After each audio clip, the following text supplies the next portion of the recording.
As someone not super familiar with James Wan's filmography, I don't think Malignant is a great place to start in it. James Wan is known for The Conjuring as well as Insidious, and I just have never really felt drawn to supernatural horror films. They've never really been my thing. But I remember seeing advertisements for Malignant, and this was right after the pandemic, so I was looking forward to going to the theater. And I remember seeing the trailer and being quite intrigued because it didn't give too much away and it still left a lot of mystery. But then when I went to see it in theaters, I was super disappointed.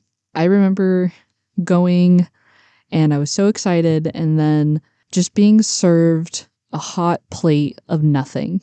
It was so disappointing. I remember laughing, but not in a good way at the film. So now, 4 years later, I'm revisiting the film, and it's even worse than I remembered. I don't think it's ever really possible for movies to be too complex, but Malignant suffers from being too complex as well as lacking depth to anything within it, and I think that is what ruins some of the complexity of the movie. It's also generally just very lazy feeling, and although James Wan says it's supposed to be a campy B-list 80s horror inspired film, I really didn't get any of that from it. It's really hard to say whether this movie is truly bad or if I'm just looking through it in a wrong lens or perspective, because when researching for the film, looking at reviews, it has generally positive reviews, and it seems a lot of people genuinely enjoyed it, which I find hard to believe because I had the complete opposite experience to that. Malignant is about our main character, Maddie, who is plagued by visions of horrific deaths, and throughout the movie, we unveil her connection as well as the true murderer in these crimes. Malignant starts off really great at grabbing your attention. I really enjoyed the intro. It had this very early 2000s grungy vibe to it that I enjoyed. We're introduced to a doctor who is on a medical research case and is creating video logs on progression of the case. One thing that does bother me about the intro is it kind of spoils the whole thing once you watch through the film. I do like when a movie has rewatchability or at least is good enough to want to rewatch. And after we're introduced to this doctor, we get to take a look at what the medical case is. And I believe practical effects are used in the scene, and they're really great. Like, it's genuinely scary and gross to look at this weird parasitic creature. And after that, we get this credits montage that for the first minute, you're like, oh, this is cool. Like, feels like it's 2005, like super awesome. But then it drags on for like another 3 minutes and you're like, all right, let's start the movie. So the intro is a good hook, but it does get tiresome and it is a giant spoiler once you've seen the movie. After that, we're introduced to our main character, Maddie, who is very pregnant, and we learn that she lives with her husband, who is a giant douchebag. They end up getting into an argument of some kind, and he ends up pushing and then slamming Maddie's head into a wall, which unfortunately causes her to miscarry. And all of this is very sad and very real, but one thing I don't like about it is it feels like they use some of the heaviest, most traumatic things possible to make you like this character, and then really didn't do anything else to add depth to her or build her up in any kind of way. In the scene after her injury, she's in the hospital and there's just no emotions. Like, don't get me wrong, that can be a reaction people have to traumatic events, but she just seems so dead inside and like disinterested. Like her sister that is there visiting her and helping take care of her shows more emotion, I feel, than Maddie does herself. Which, like I said, can be a super real reaction, but in this case, I feel like her showing some emotion would have just added depth to her, made her seem more vulnerable and empathetic. And then throughout the rest of the movie, you really don't get to learn anything about her. We see her uncover her past and how she is actually adopted and how she had a parasitic hematoma twin growing out of her back as a child, which can be very interesting. But in this film, when they unveil things, it is followed up with an exposition dump, and then you move right on from it. Like, these things that are supposed to be a big deal don't ever really come back around or have an impact on the plot in any major way. So it feels very lacking and kind of lazy, especially with the exposition dumps. Oh my God, I swear, every time you see something or learn something, it's followed up by a character explaining it, and I just don't like being treated like I'm dumb. It's really frustrating. There aren't too many other majorly important characters. I mentioned Maddie's douchebag husband.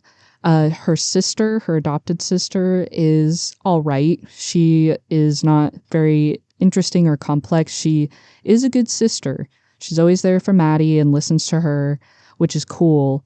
But I think the arc of the story is kind of underwhelming because Maddie and her sister's relationship doesn't feel as authentic. It feels kind of one-sided, where her adopted sister is very caring and trying to be helpful to Maddie, but Maddie, I don't know, like, their chemistry isn't there. Like, they don't feel like sisters. And then we also have detectives that are helping Maddie with these murder visions she's having, and they just feel like generic CSI Law and Order cops. The movie takes kind of a tonal shift whenever we're with the detectives, and it feels much more like a crime show, and it's kind of lighthearted feeling, which is whatever, but I would like some consistency in the tone of the movie because it's kind of all over the place with this one. Our final character would be our antagonist, Gabriel, who is the parasitic hematoma twin that Maddie has inside her head. It's weird to say. Anyways, he is our antagonist, and I am gonna kind of talk about him in depth because I find him to be a very strange horror antagonist. Gabriel is able to start controlling Maddie after her head injury from her shitty husband. Gabriel is one of the most outlandish villains I have ever seen in any kind of movie, not even just horror, just movies in general. I have so many questions about this character because he has so many abilities and so much knowledge, yet he has supposedly been trapped inside of his sister for, God, probably like 20 years. And it feels like they kind of just dumped everything they possibly could into Gabriel so that he seemed cool and like unstoppable in a way, but I found it to be kind of confusing. So Gabriel has the ability to control electricity, be invisible, super strength, super speed, and the ability to have Maddie see what he is seeing at a different location than her. That's just way too much going on. Like, if they would have picked like 3 of those, I feel like his character would have been more enjoyable and likable, but I feel like he just has way too much going on. And then it also raises the question of, is Gabriel supernatural? Did the medical center like do some weird testing, like drug testing on Maddie and him, and like that caused him to have these abilities? Because as far as we know, Maddie has none of these abilities. She can't run super fast. She can't be invisible. She's just a normal lady. So it makes you wonder why Gabriel has these abilities, but Maddie doesn't. And another thing is, too, in the movie, Gabriel shows a lot of skill and knowledge when he goes to murder the doctors that put him inside of his sister.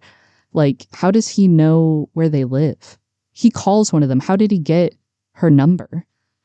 You know what I mean? Like, is he doing it while Maddie's asleep and like she's not noticing this? Or I don't know. There's a lot of questions like that for me, and not that I need my characters to be super put together and have, you know, everything explained about how they gain their knowledge and their abilities, but it just seems too outlandish. And Gabriel is just kind of like a generic villain. Like, you don't really get to know why he's so hell-bent on this revenge plot against these doctors. Like, yeah, being sewn into your sister sucks, But like, why are you killing these doctors? What is your plan after this? That's the other question, is after he kills all these doctors, what is his plan? Is Maddie just not supposed to be a person and he now controls their body? I don't know. And that's the other crazy thing, not to go on a tangent, but every time Gabriel takes over Maddie's body, he like breaks and destroys all of her joints. He operates her body backwards. So like her shoulder joints rotate backwards, her elbows like break, I'm assuming. And whenever he is done with her body or sleeping or whatever the hell it is, she's perfectly fine. Like all of her injuries heal. She doesn't even have like a headache. She isn't even sore. And I'm just wondering how that is possible. Like maybe that's her supernatural ability, is Gabriel can break every joint in her body and she's perfectly fine.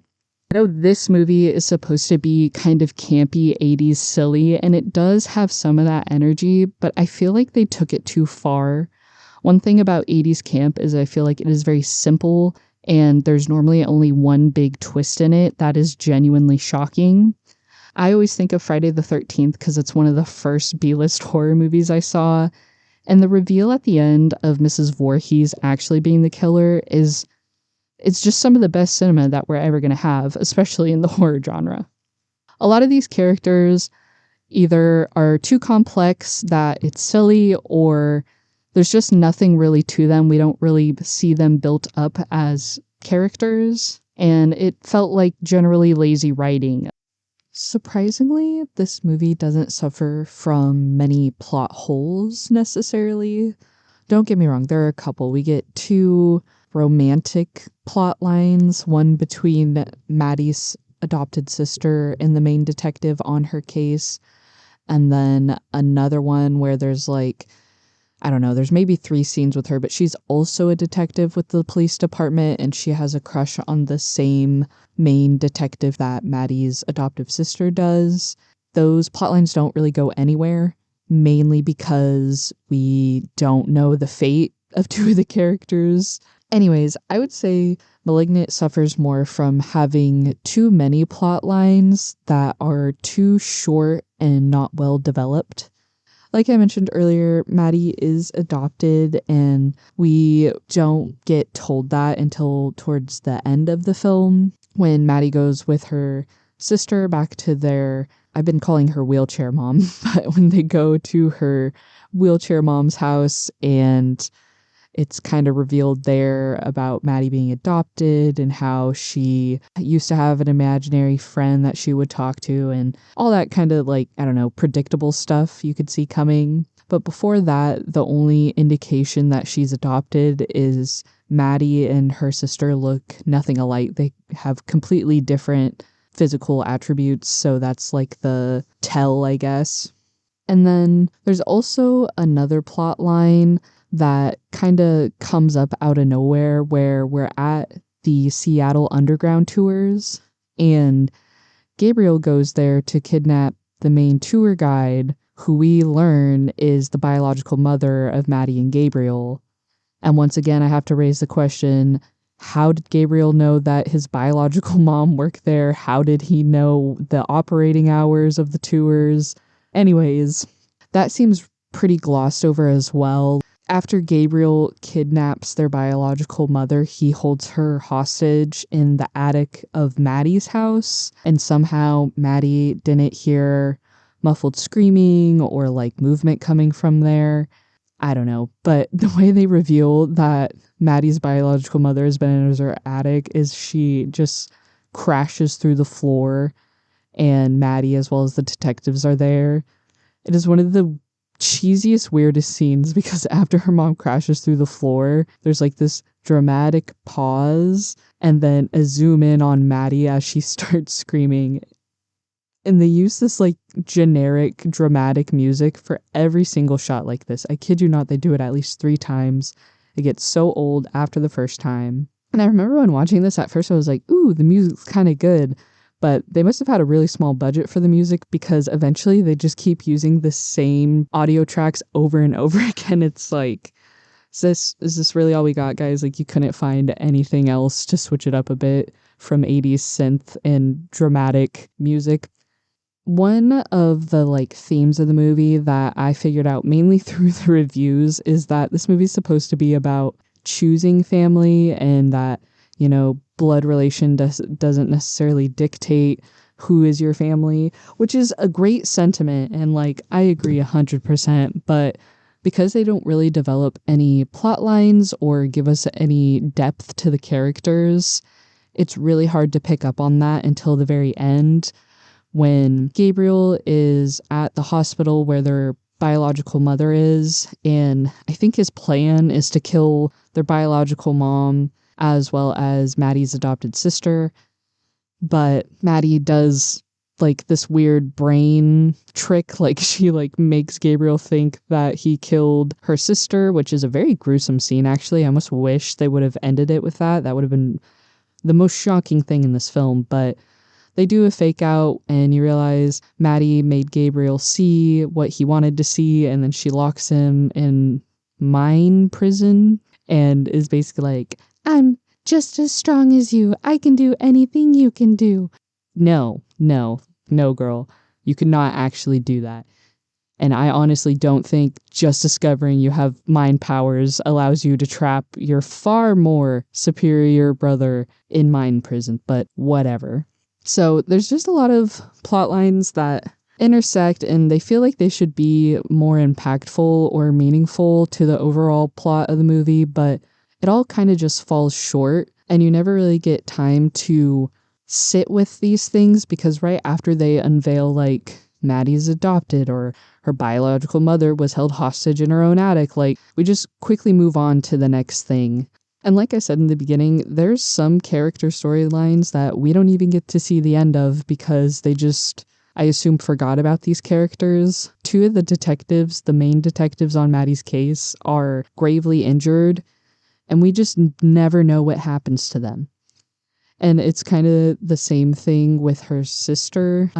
She has that love romance plot line with the main detective, and that doesn't go anywhere. It feels very forced and awkward. I really don't think the story mattered much in this movie, and I think they put a lot of effort into the antagonists, as well as a lot of the, I would call them action scenes in the movie, because there's actually quite a few action scenes they put Gabriel in, which makes sense since he's just OP as hell.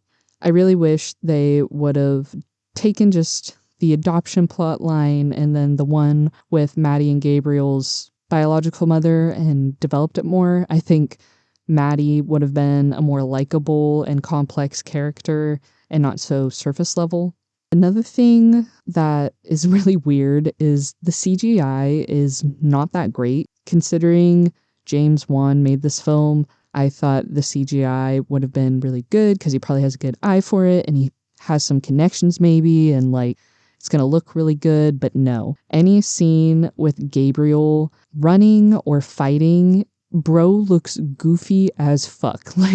He literally just looks like Gumby or a wet noodle running around. There's a scene where he's being chased through the Seattle underground by Detective Shaw, and bro just looks like a floppy piece of cheese in the wind. It's so bad. Or there's also these scenes when Maddie is being mentally transported to where Gabriel is. The room kind of melts and falls apart around her. I really didn't like how that looked. It's not the worst thing ever, but I feel like it could have been visually better with the CGI. The CGI aiding in the action scenes do make sense, but I'm sure it comes down to budget. It just wasn't great. It reminded me the equivalent of early Marvel movie CGI. And by early, I mean from 2014 to 2016, when they started getting lazy with CGI. Overall, the storyline has the intention of being good, but is just poorly executed, and I don't think it was thought through as well as the rest of James Wan's team thought it was. I really do think saying that Malignant was supposed to be a B-list horror movie from the 80s is a cop-out. I feel like a lot of B-list 80s horror movies are very beloved, even decades later, whereas a lot of people have forgotten about this movie or doesn't even know it exists. It does this weird thing where in the beginning of Malignant, it feels like a haunted house movie like The Conjuring or Insidious, something James Wan is known for. And then at the halfway point, it turns into this low budget Marvel film. And I guess that makes sense in a way because James Wan did do Aquaman and Mortal Kombat, but I just don't think B-list 80s horror and low budget Marvel film go hand in hand. I really, really think James Wan needs to take a break from making movies and kind of reevaluate horror in its modern term. And I get having your own style, that's cool. Like if you have your own artistic voice, use it. But I feel like at a point you have to challenge yourself to go outside your comfort zone and grow as an artist. Malignant is a bloated, overly complicated, cringy horror film. And I understand why people might like it. I am not one of those people, but, people like what they like, and that's just how it goes. I don't even know if I would hate watch this movie. I'm honestly so glad I never have to watch it again or look at clips of it again. So I will say, watch at your own risk. I do not recommend Malignant. So on that note, I will catch you guys later.